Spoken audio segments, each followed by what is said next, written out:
colleagues. Thanks for coming. We were not sure how many people would in the end actually come. We had a different setup earlier, which would have said about 12 people. So I'm glad we changed that last minute because it's definitely more than 12. And I'm glad that the turnout is so good. And I can also see that there's quite a few people online, and perhaps just by show of a thumbs up or something, can we just confirm that the online audience can also hear us okay? Last one, I guess. Lots of hands up. I guess these are not like hands up, but it's confirmations. Okay, so we with this event, we really felt that we needed to start a faculty conversation about ChatGPT. A lot of you will have heard and read about ChatGPT. And we thought that we need to dig a little bit deeper into the implications of such a new technology for the law faculty, for our work, for how we operate, really, for the teaching enterprise, for the research enterprise, and so forth. And to be honest, planning this event wasn't easy. And I was already confirmed with a couple of conversations that we had earlier here, because I think the levels of knowledge about this technology are quite different, are vastly different here.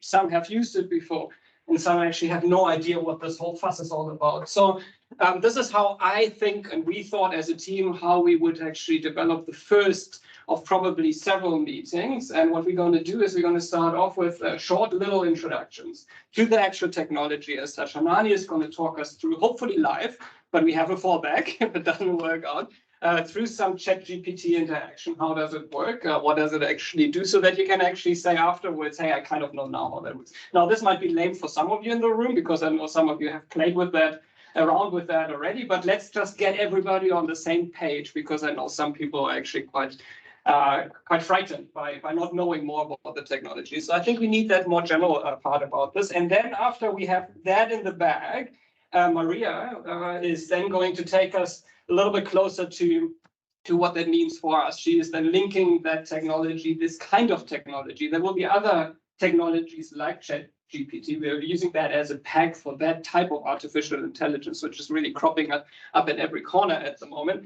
And she's talking us through of what kind of legal tech tool that really is. What does that mean for the discipline of law? What does that mean for us as a law faculty, and how we operate? And that's where we actually wanted to stop. And then I looked over the shoulder of Kyle the other day, last week. He's sitting there in the corner. He will be the third speaker. And I was asking him, what are you doing there? And he was like, I'm tweaking ChatGPT here. I'm like, what are you doing? So apparently they had, correct me if my terminology is wrong, but I think, the name OpenAI already indicates that there is some open source element to it. But apparently they have sort of open sourced the code behind ChatGPT already. And he was kind of customizing that for his own purposes, not necessarily for his own. Don't want to put you on the spot here for your student purposes, but he was actually playing to be a student, because he wasn't quite happy with the answers that he received from ChatGPT to some of the legal questions that he had given. But they were very generic, very kind of layman's language. And he started to improve ChatGPT so that it gives better legal answers. And he's going to tell you how he did this. And I was like, the audience needs to know that too. Because if you just look at ChatGPT now as it works currently, and you come as a lecturer and you just type your question in there, the answer might just be completely disappointing. But there are ways already, apart from the developer itself already improving ChatGPT and overcoming some of the shortcomings that have been reported. You now, as a user, have also a possibility and opportunity, provided you have the technical skill, to get OpenAI work better for your own purposes. So I thought, hey, let's Carl show us how that works, so that you also know that this is coming our way in a way, right?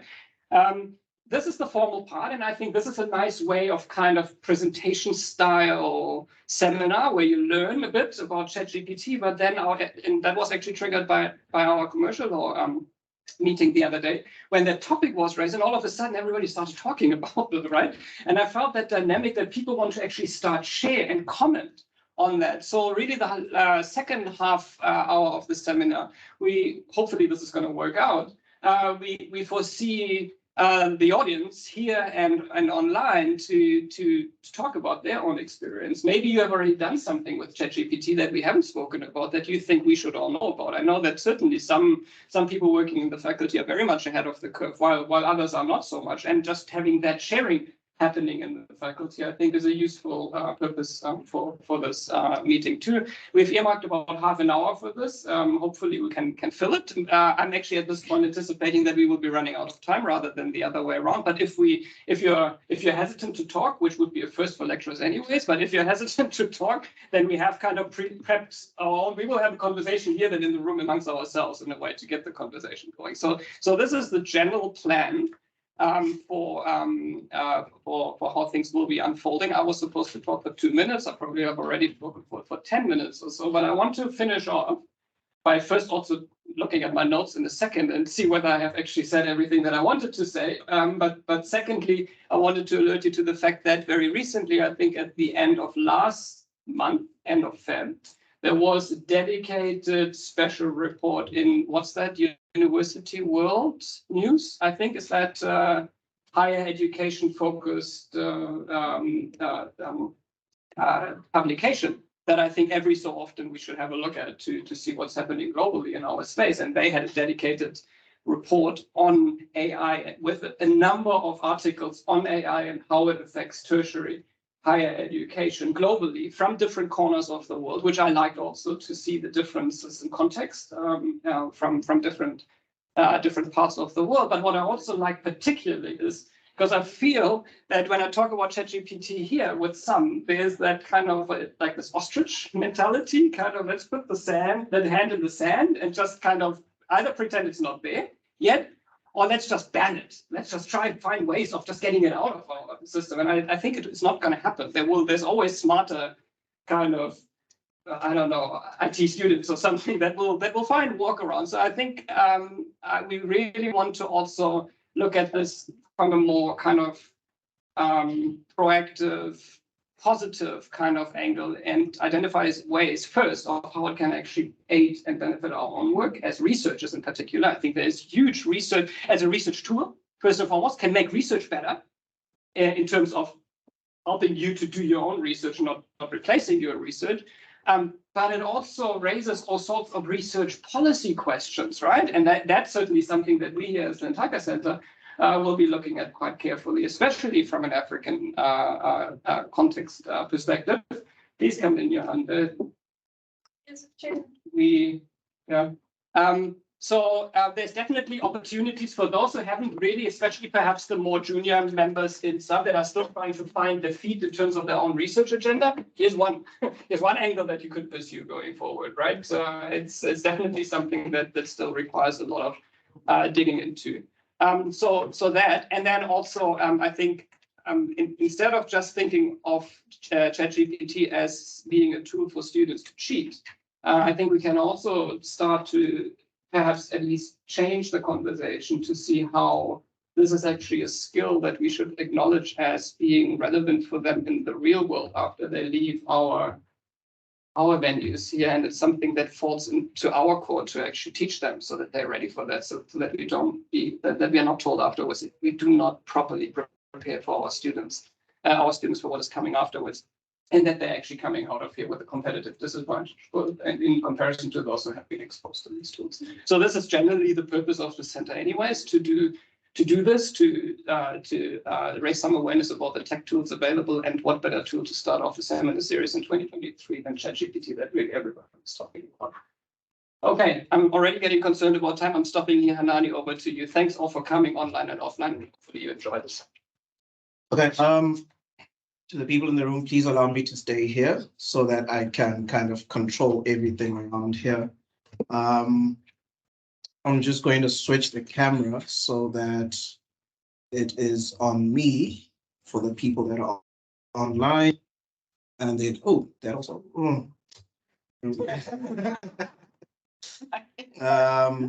But yeah, where is my presentation? It's a pity that MS Teams doesn't have that touch up your appearance setting. You know, I could use a filter right now. Okay. Like Zoom has, right? So I'm just not going to talk for too long. I'm just going to walk you through just the basics of what the technology is and how it works, and maybe show you some real life examples of how it works, some prompts here and there just to see how how fast it is to process certain things, the kind of responses it gives.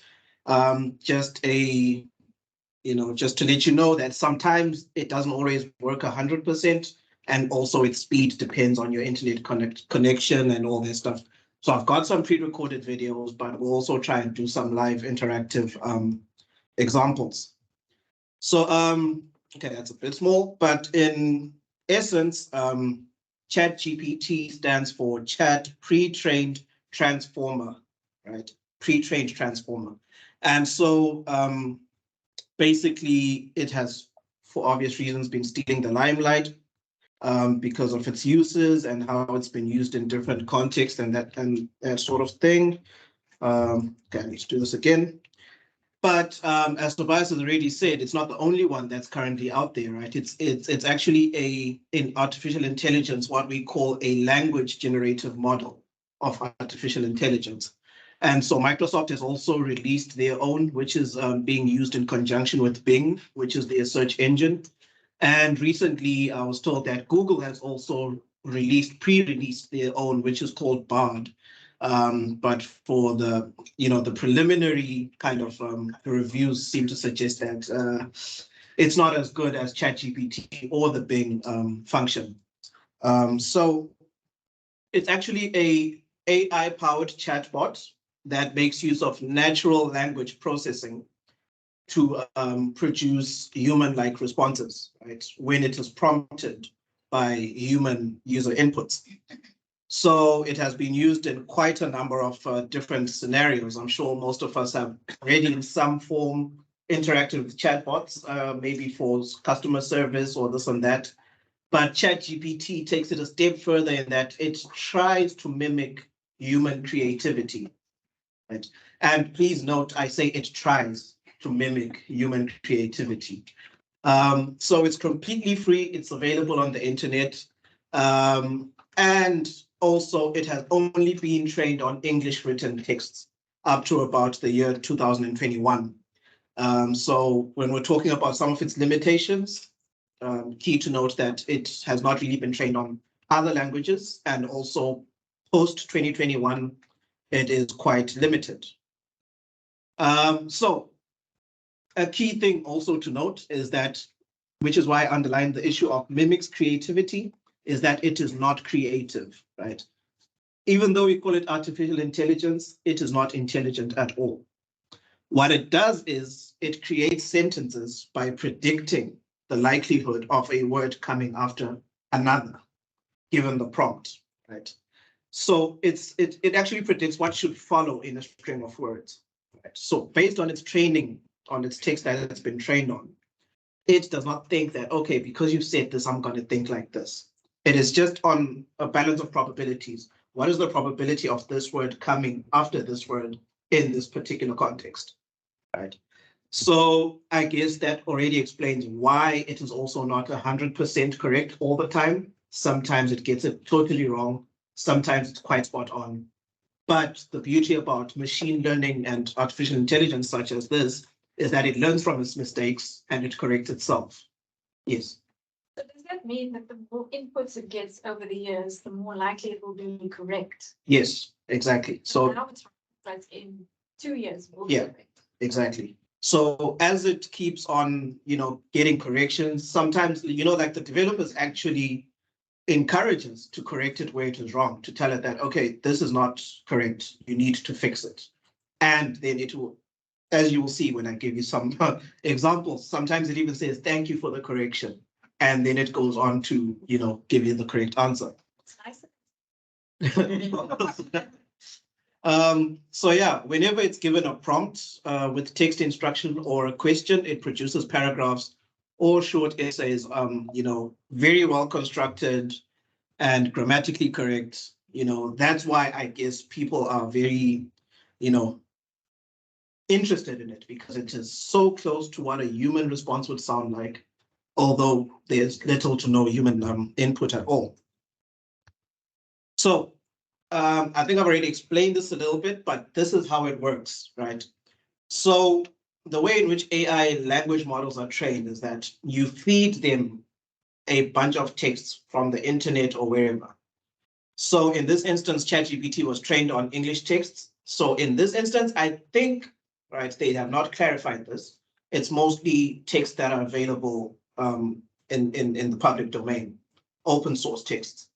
And so it is trained on that data and it kind of stores it. Then when you prompt it and say, do this for me, it goes back to its training data sets and says, okay, in the field of law and from what I've been trained on, how close can I get to what this person is asking me to do? And then basically that's when it produces an output. It now kind of answers you based on what it has been trained on. So simply put, it cannot give you a response based on what it has not been trained on. So for instance, if you want to ask it about something that happened last week, it will tell you, I have no idea. Right? So that's basically how it works. So the three uses of it really, first of all, it's language generation, right? So as I've already said, to generate human-like text. And then you've got language translation. It is actually able to take various other languages and then translate it into English. And then it can also answer questions, but I wouldn't depend on it for answering questions. And those are the three main uses. So I'm going to show you a example here. Maybe before I do that, let's see if it actually works. Where are we?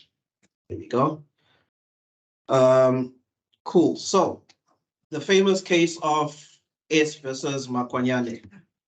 Let's see if ChatGPT knows something about that. I just need to make sure that I'm sharing the right screen here. Yes, you do. Not now. Well, not to the online audience, it seems. There we go. That okay. Provide a summary of S versus Makwanyane and outline the key legal issues. Okay, I have to reload.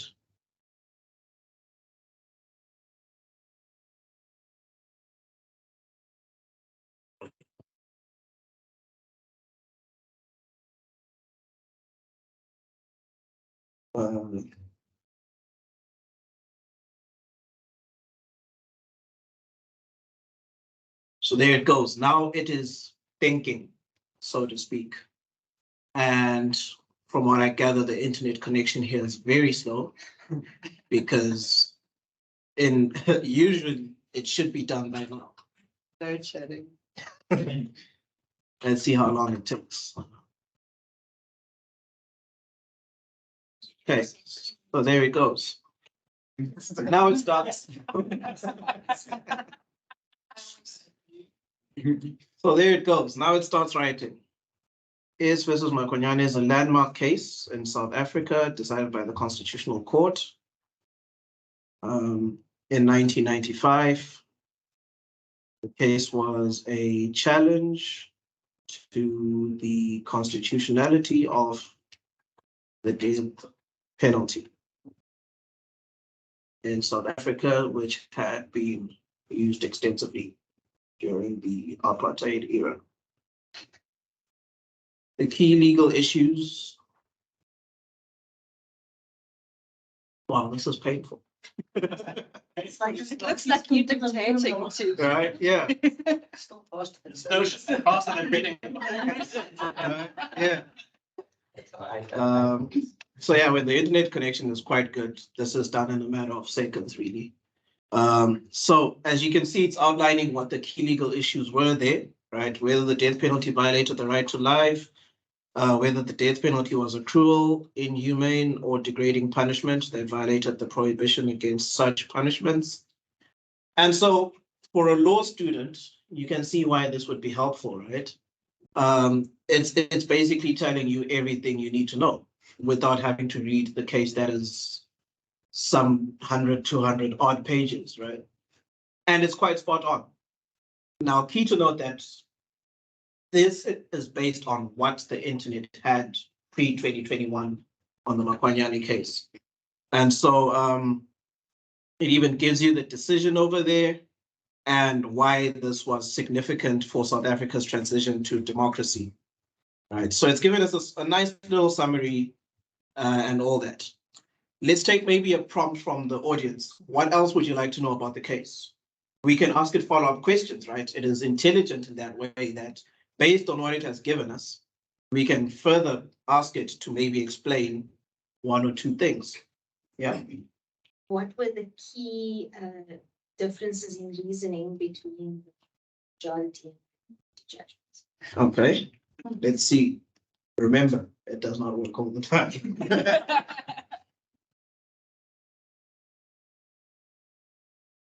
I bet you it won't do well. Because it's getting it from your source.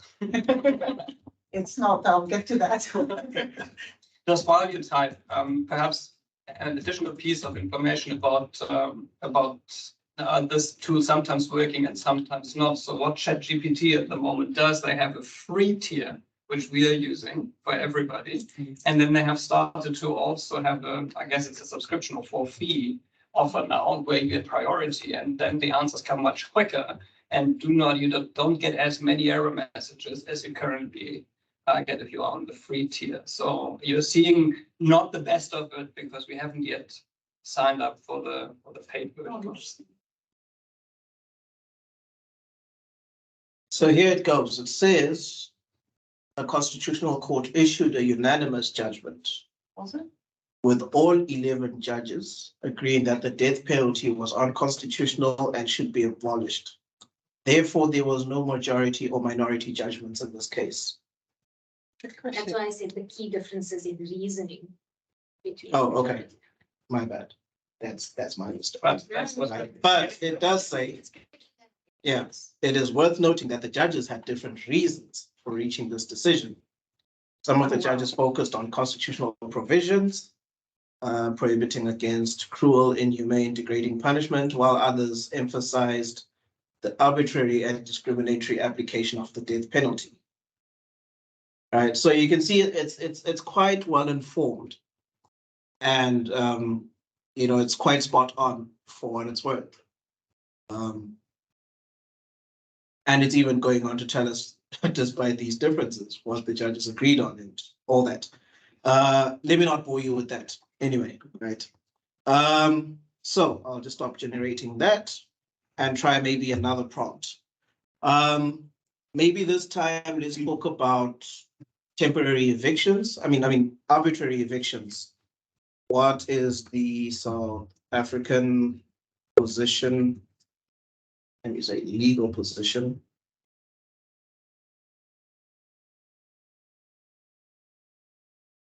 on evictions. See, now it's moving much faster, right? In South Africa, evictions are governed by the Prevention of Illegal Eviction from an Unlawful Occupation Land Act, which provides legal protections for both landlords and tenants. The Act recognizes that the people have a right to adequate housing and blah, blah, blah. It provides for special protections for vulnerable groups such as women and children, the elderly and disabled, and all that. So it gives us a nice summary of what the Act is about. Let's see if we can get it to give us like specific sections. Let's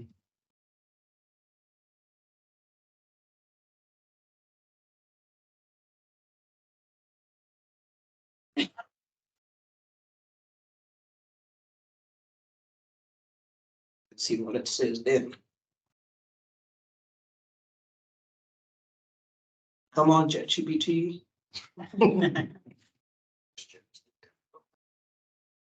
Well, let's see what it says, right? Some key sections.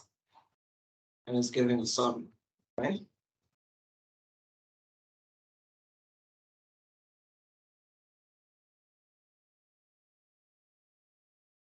Section 4. And then it explains what the section actually says. Outlines the procedure that landlords must follow when seeking to evict tenants, including obtaining a court order and giving notice to the tenant. Section 5 sets out the grounds on which a tenant can oppose an eviction, such as if the landlord has not followed the proper procedure, the eviction is against the public interest or if the tenant has not been given adequate notice. So you see, it's quite accurate, right? Yes. Can you tell it to give you cases related to original Sure, we could try that. we just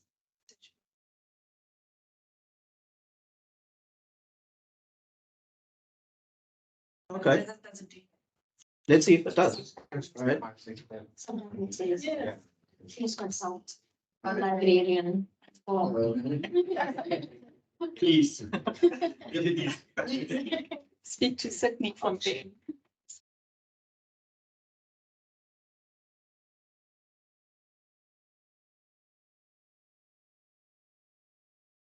So I've just asked it to provide some case law that is related to the subject matter.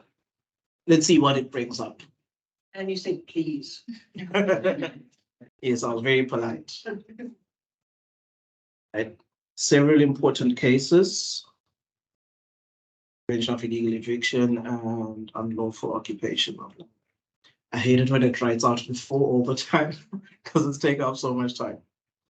Blue Moonlight Properties 39 Private Limited versus occupiers of Saratoga Avenue. Right. In this case, the Constitutional Court clarified, blah, blah, blah. So if you ask the same question, say assignment, is it gonna supply the same exact answer each time? Not really, right?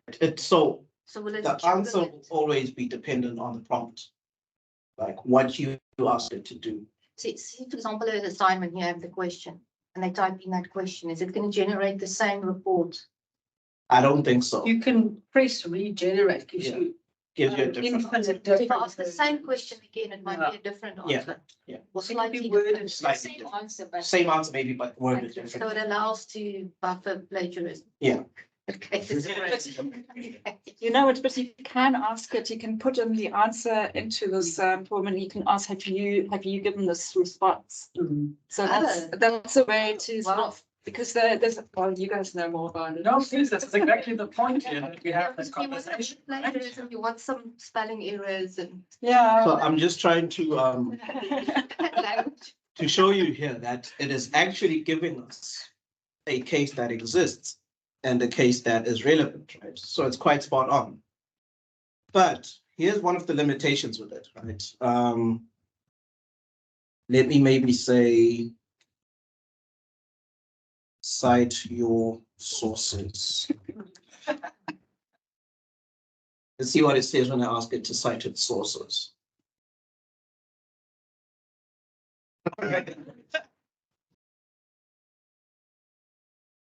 Okay, it's giving us the sources of that. I mean, like,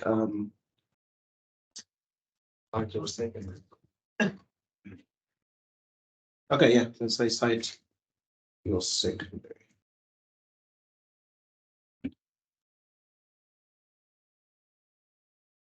Harvard style. I mean, you could probably do that too.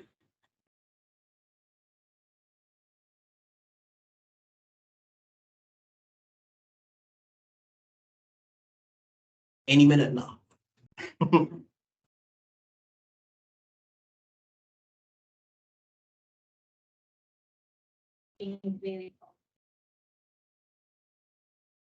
Evictions in South Africa, Legal Framework and Reality by Kondwa Sinuma, published in the Journal of African Law in 2020. You need to fact check that immediately. It probably Ah, doesn't exist. Yeah, so here we go. We've got one source here, even given us an author's name. Let's see if it actually exists. Come back to this. Written out here. No results found for evictions in South Africa. Legal Framework and Reality by Kondwa Sinuma. Seems like it doesn't exist, right? Pardon? If you click on the wrong spelling. So, yeah, so what it gave us does not exist. But as you can see that there is something else which is similar, right? let's see if the second one, what that brings up. Evictions in South Africa, the implications by Aubrey Silas Poe, I think. Let's see what that brings up. Again, says no results found for that by Aubrey Silas Poe. But these are probably journals behind a paywall. So you possibly can't bring them up in a Google It's search. possible, but usually you should still get them, even if they're behind a paywall. I found, but most of the times these things don't exist. Okay, maybe let's look at the author themselves. Does this person actually exist? Who is Aubrey Silas? Oh, whatever. Now I've got Silas, Aubrey Piscagalia. I mean, I don't think Aubrey Silas Put it in inverted commas. Yeah. Just to see. I don't think this person actually exists. All right. No, who doesn't? No results. So I guess what I'm really trying to show you here is that it's not too reliable when you need it to actually give you where it got this information from. It's very good at aggregating it, but not too good at being specific about where it got this information from. So for your students, I think maybe we might have to start actually asking them, I mean, going, picking out the actual citations and making sure that they did the reading. I don't know. But yeah, I think for now, I'll stop there. Just trying to show you guys how it works and what it does and what it doesn't do. And then Maria will maybe walk us through what it means for us as the law faculty and, for teaching law students and what it means for the students as well. Maria, over to you.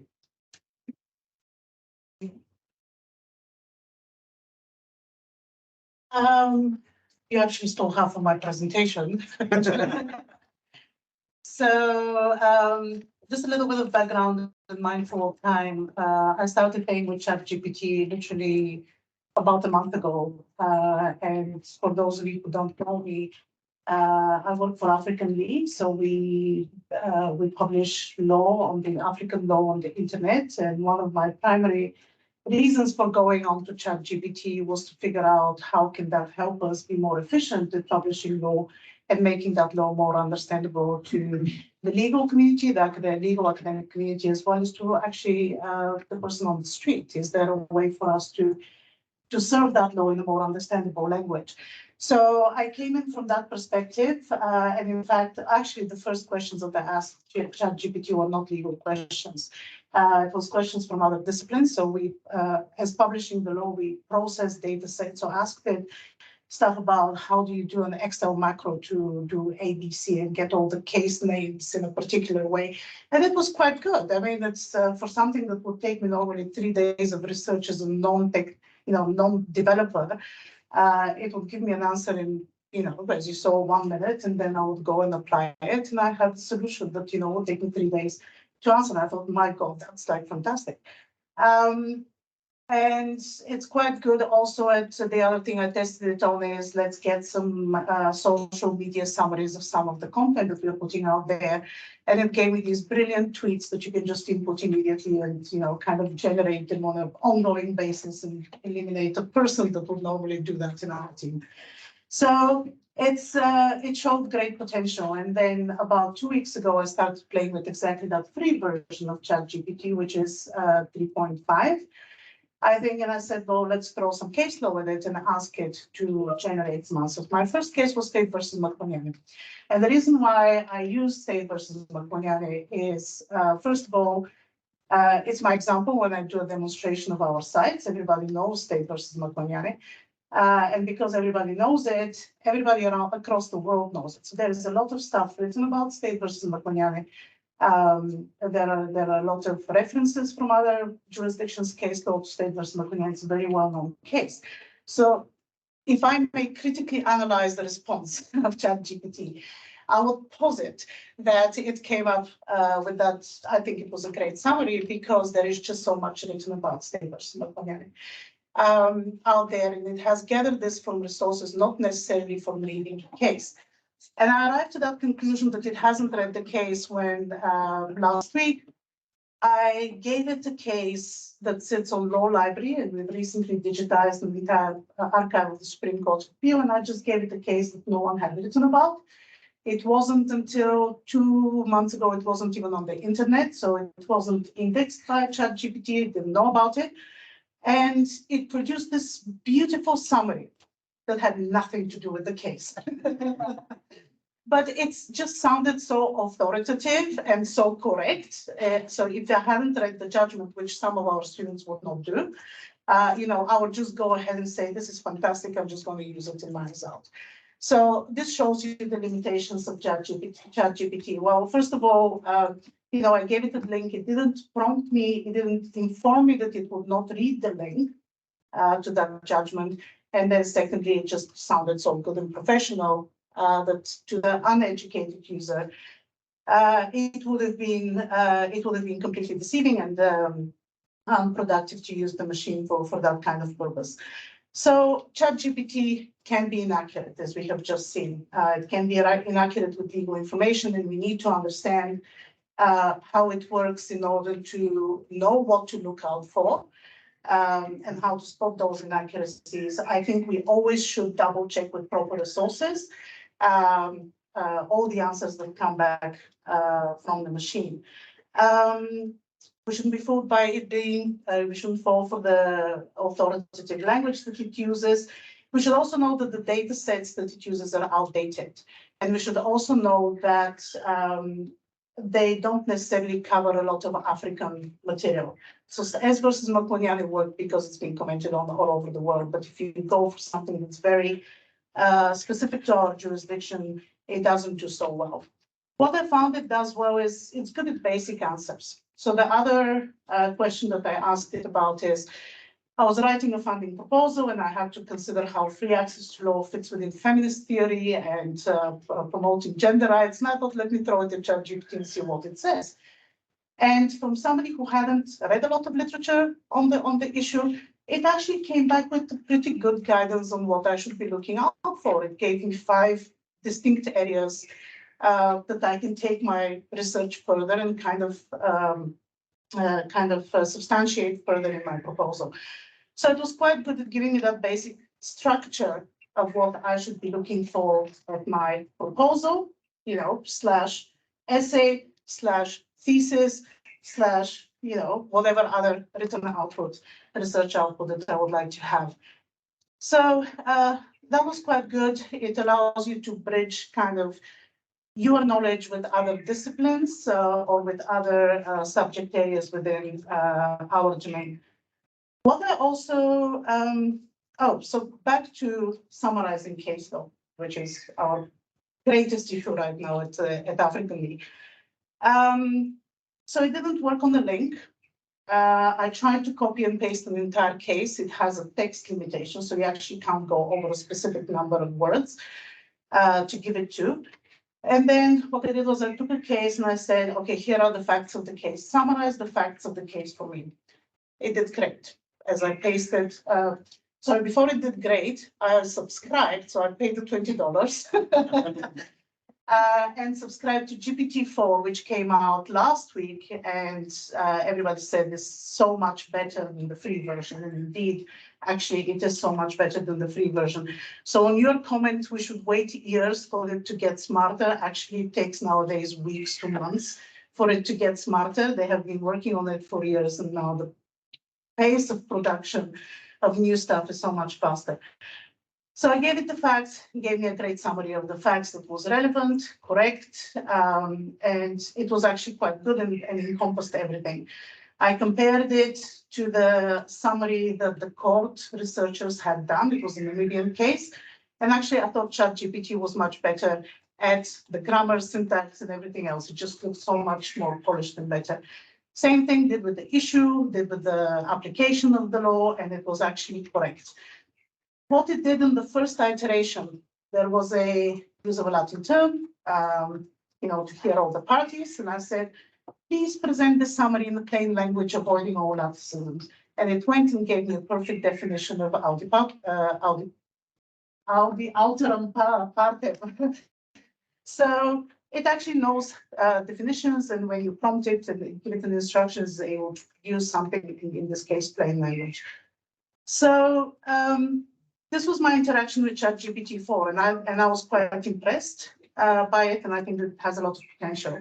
So here I'm going to just walk you through what that could mean for us as a law faculty, and I'm borrowing from something that University of Johannesburg circulated last week. In fact, that was done by the media as a policy of the University of Johannesburg. It was just a suggestion of how to ethically use AI in academic research. And it was, and I fully stand behind it because that was my experience as well. So they say ChatGPT or AI is great around planning your essay or planning your research product. It gives you a solid structure. It guides you to the topics that you need to explore, but obviously you need to do the substantive research around the ideas. It's great also at clarifying ideas. Something that Hanani, perhaps because of time, couldn't show you is you can tell it, adopt the position of the person of the climate denier, okay, and give me, reasons. So it will do that for you, and it will again look professional, and it will be like debating somebody. You can have a Socratic conversation with ChatGPT. It's also good as a copy editor. So you can tell it, here is my text, I've done my essay. Can you please polish it up for me, or can you please check it for grammar, style, etc. And it will do a great job at that. It's actually quite good at that. It can also provide you with feedback across all of its area of expertise. So it can tell you need to touch up structure here, content, you can look at your argumentation and so on. So it's been quite good at that. So what UJ says, and I fully agree with, and also as somebody who has actually guided research reports on an LLM level and so on, actually can cut the time of supervision. You can, my last LLM research report, it took 3 meetings to iron out the structure, right, of the essay. And then there were follow-up meetings and so on. So it can help a lot with the students to get to that point where I have a structure that these are the topics that I'm covering. I come then to my supervisor, and we actually have that external feedback on what is correct, not correct, and so on, and refine from there. In terms of copy editing, we know that the more affluent students are able to pay people to actually do copy editing, but not everyone can afford that. So ChatGPT can also help our students to produce better research outputs without having to invest a lot of money into that. So these are just a couple of the ways that we can that we can use these features in the faculty. And then just this morning, it was a tweet, and unfortunately I can't assess this. It's not ChatGPT, it's Bard that Hanani mentioned earlier. Bard is Google's AI, and it's only available to the United States at the moment. So going back to ChatGPT, doesn't know African content.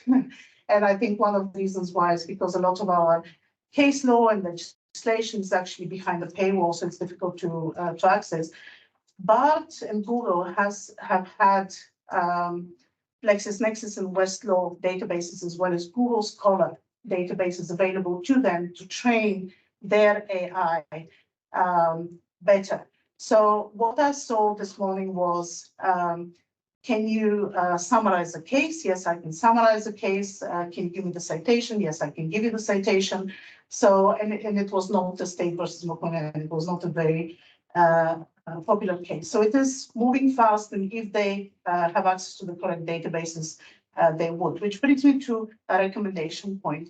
Tobias, you said we should not be scared of it, and I agree with you completely. I mean, we should partner with the people who develop these AI technologies, feed them our content. I mean, as African Law South Africa, one of the things we're exploring is how do we feed them the case law that we have? How do we give them the legislation that we have, so they can learn and become better at answering our questions? We need to, and then second point, what can we do as a law faculty now? I think we need to engage with our students.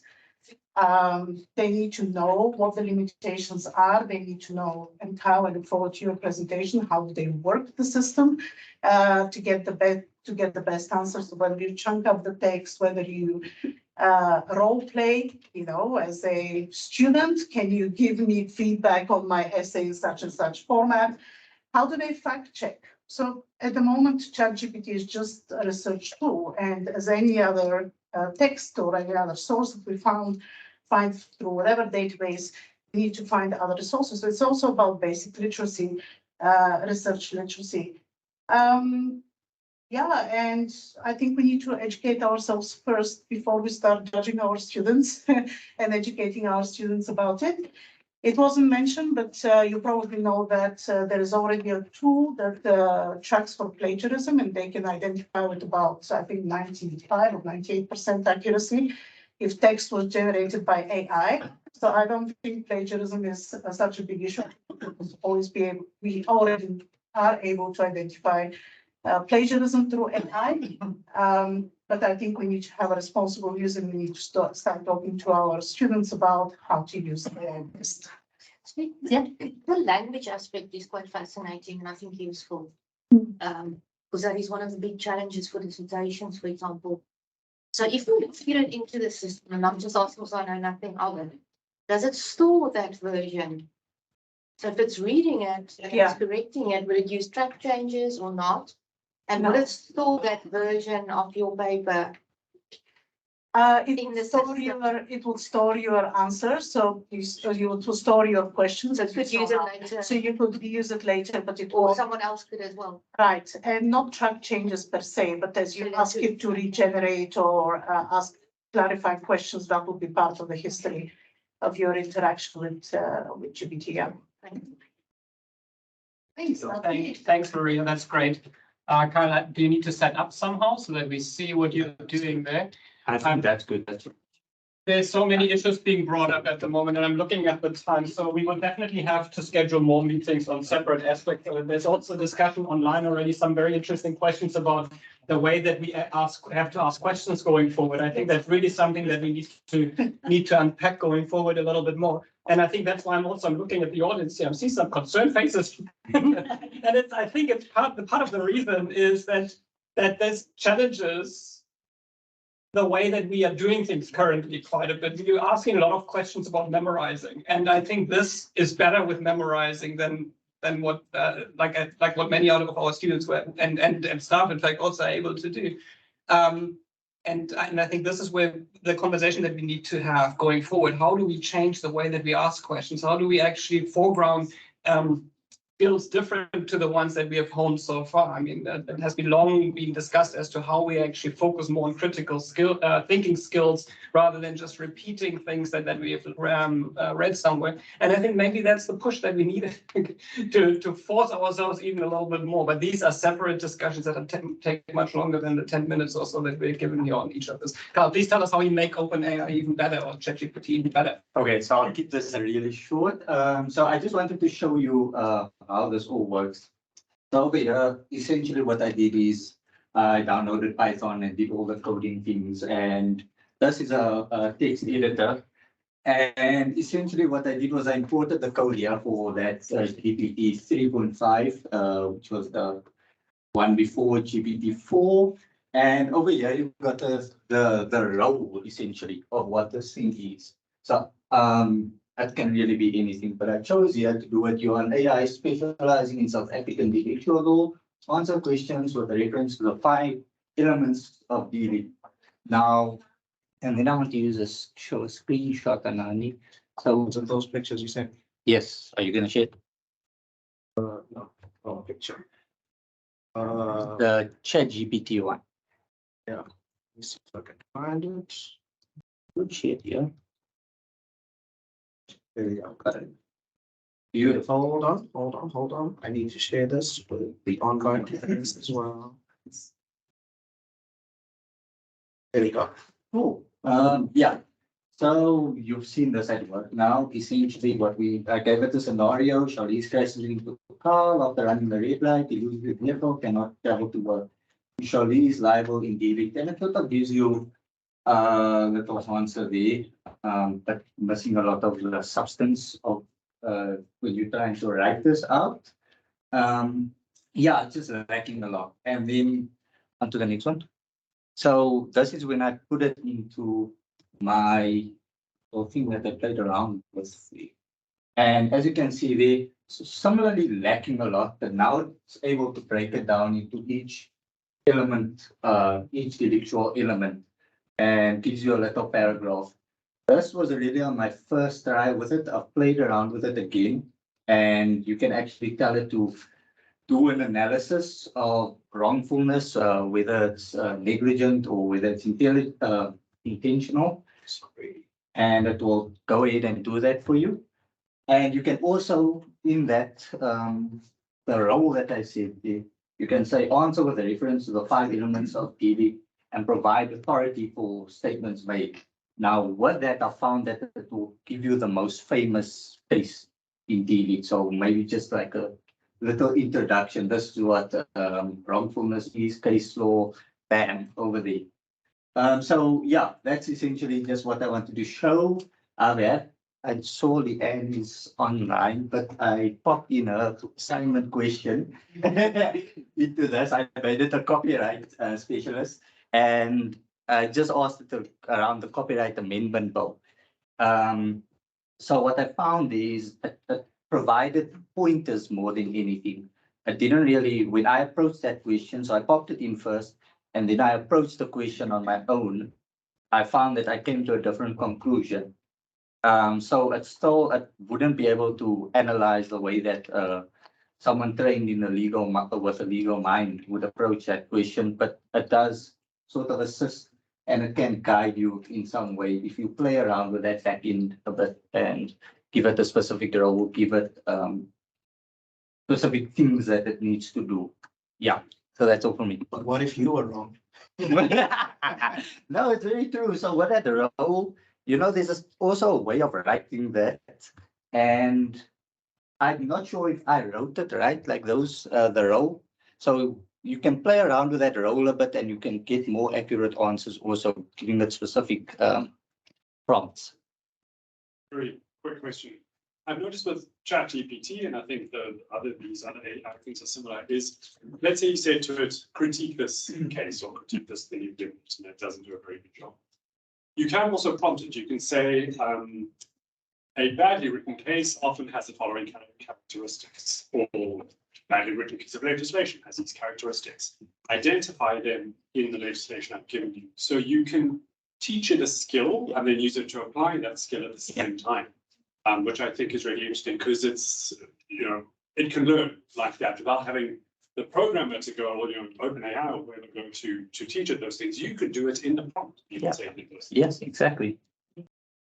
Yeah, so I've done a very simple example with my LLM students. They had a big piece of reading. So I typed in, do a quiz on, and the article, and it generated within 5 seconds a wonderful, beautiful multiple choice quiz with answers. See, they read the stuff, but it was too easy. So then I changed it to do a quiz for law students, and then I changed it to do a difficult quiz for law students. And that kind of got me further along the line. But that's a brilliant tool just to check if your students randomly have done a particular piece of reading. It'll tell you in 5 seconds.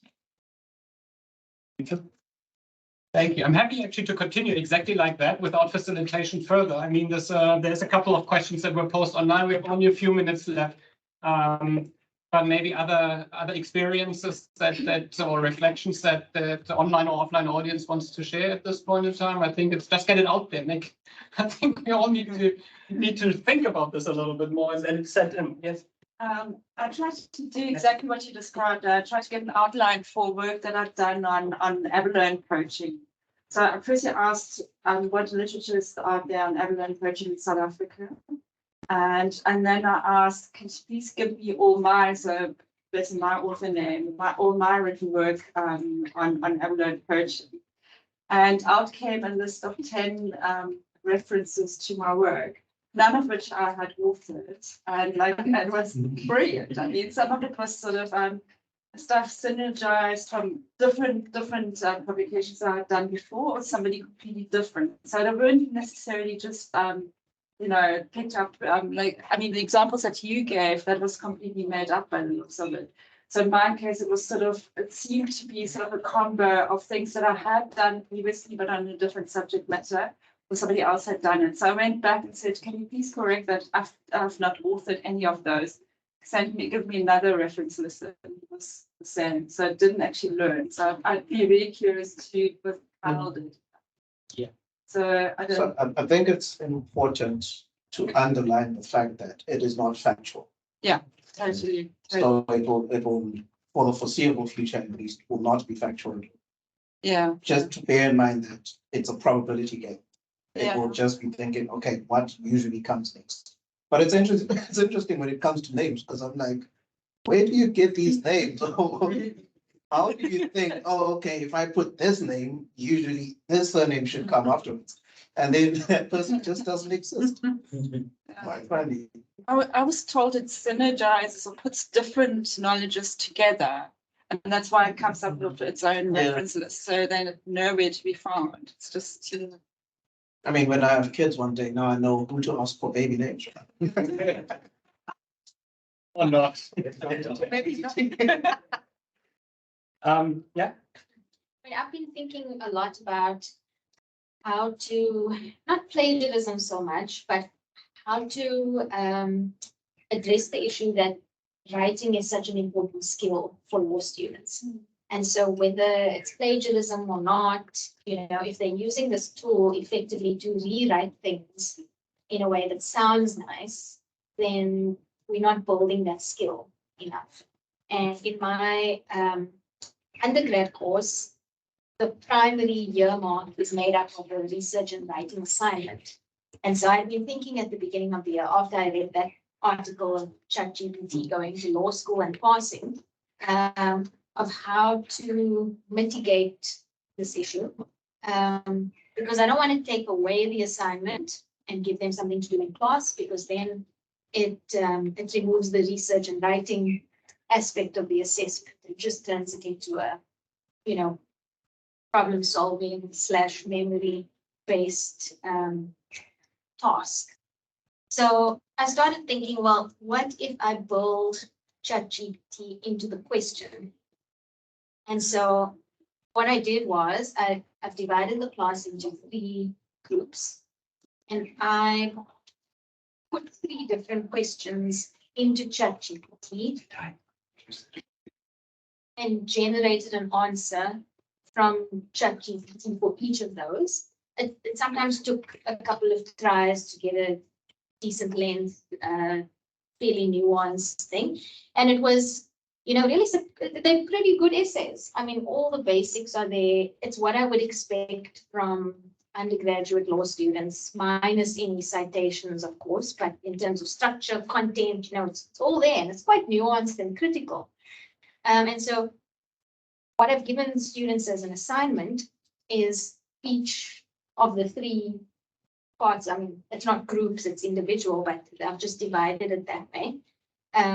They each get one of those ChatGPT answers, and the assignment is to critically assess the answer. So what I've asked them to do is address whether the essay provides an accurate history and development of the use of racial. Okay, that's one of the issues. Whether it provides, issues on impact, on legality, on effect. Does the essay propose effective and reasonable, feasible reforms? What are the shortcomings in the research, if any? And then cite and engage with sources that you think are lacking from the answer. So what I was trying to achieve, and the assignments will only come in when they get back from that, but I think ChatGPT is not sophisticated enough yet to create a whole critical assessment. Someone would have to actually put it in piece by piece and ask, how would you critically assess this section or that section? And they would probably still have to manually find research to back it up. So that's how I've tried to address it, and we'll see how it goes. I think that's nice, Jamila, also because why I particularly like this is because it assumes that we as humans are still better than AI and we can improve. And it reminds me, I had a conversation with one of the teachers at my daughter's school, and she was telling me a very similar story. And that is when I actually decided we need to do this here at UCT, because they're these schools, they are already talking about this, whereas we here, we seem to be pretty silent. And she told me a very similar way. What she basically does was, I think, 5th grade or 6th grade or something. And she said, I give my students in class, I give them the ChatGPT output and say that with that you pass, but now make it better. So to get a higher mark than that. So, and that was the addition to that. And it's I'm not sure whether we are happy with like them passing from the outset, just resubmitting what ChatGPT has done. But I think it's a nice kind of mindset in there that we as humans can still add.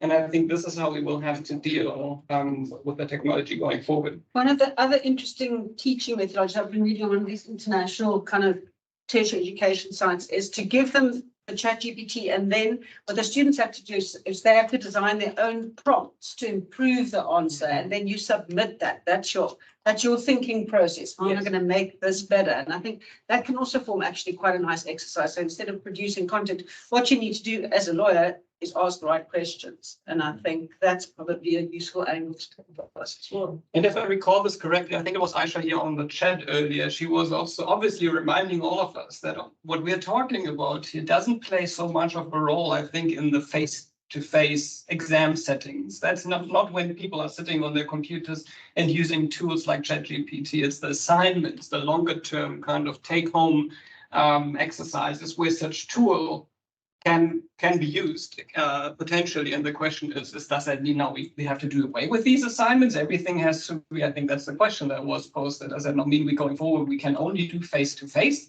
in classroom kind of types of assessment? Or are we actually like shifting a little bit more and ask these kind of questions, still let people take home, but use the tool and then add the additional human value to it?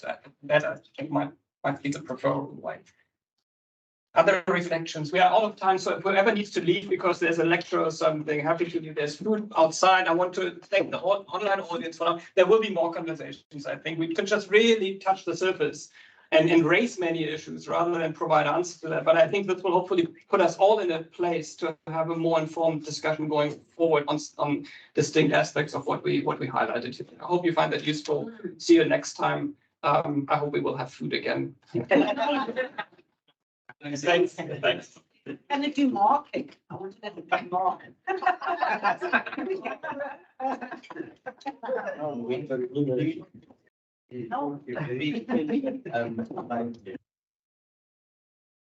I've been doing nothing else.